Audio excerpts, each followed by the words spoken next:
Pasmado ang bunganga. Beep, beep, beep, beep, beep. Ang tagalupa na viral ang mukha. Bip, bip, bip, bip, bip. Bumibip, bip, bip, bip, bip, bip, bip, bip, bip, bip, bip na ba? Ang lahat. Martian. Beep, beep, beep, beep. Enrico Pañero. Bip, bip, bip, bip, bip. Beep, beep, beep, Bip, bip, bip, bip, bip. Bip, bip, bip, bip, bip. Titilaok! Titilaok! Beep, beep, beep, beep, beep. Ito na ang 101.1 Yes FM Balitang Sa mga yes pre natin dyan na nauulig-ulinigan, mga naririnig-rinig na break na nga ba sina Sam Milby at si Catriona Gray? Well, mga yes friend, it's confirmed! Confirm mga yes friend, no?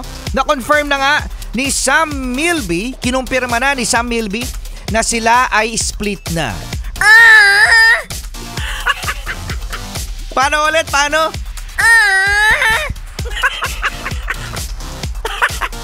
Alam mo, ito yung magjowa na masasabi natin mga yes friend, ano? Na made in heaven. Kasi pogi si Sam Milby. Naku si Catriona Gray pa.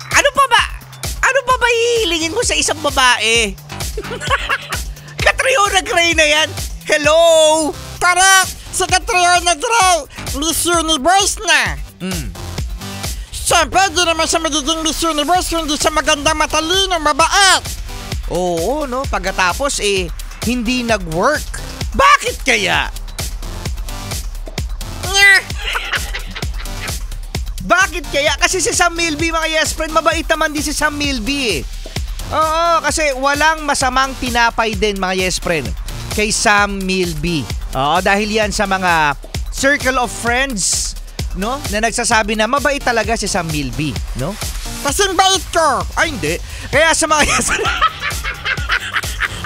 Kontra ka agad, Kontra. hindi talaga no? At ito pa, mga yes friend, ayon din sa ating mga bubuit talaga, na may mga chismis na si ate mong Moira de la Torre daw ang may pakana. Pero, wait mga yes friend. Teka lang, huwag magpanik, no?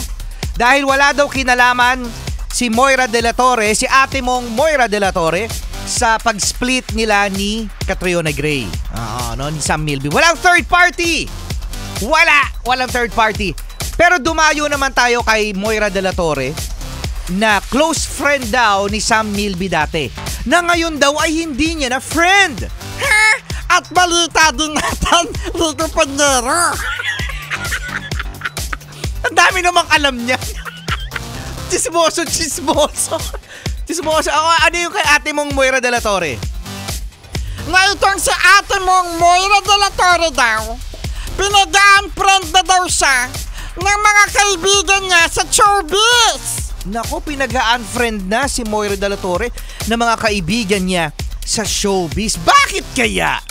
Moira de la Torre, calling Moira de la Torre. Kung ikaw ay may sasabihin at ikaw ay merong statement, open na open ang linya ng Yes FM, lalong-lalo na dito sa Balitang Oo, kasi hindi pa nagsasalita si Moira de la Torre. Oo, no? Si Sam Milby nagsalita na. Susunod! Tingnan natin si Catriona Gray. Pero very private din kasi sa mga statement itong si Catriona Gray, because dati sa ex niya na model din, na nag-artista din, no? Wala naman nabanggit din si Catriona Gray tungkol sa kanilang paghihiwalayan. At yan ang ating balite. Ang ating balitag chismis! Nabubulol ka na, Rico Pañero, kasi chismoso ka. Yes FM Charlie!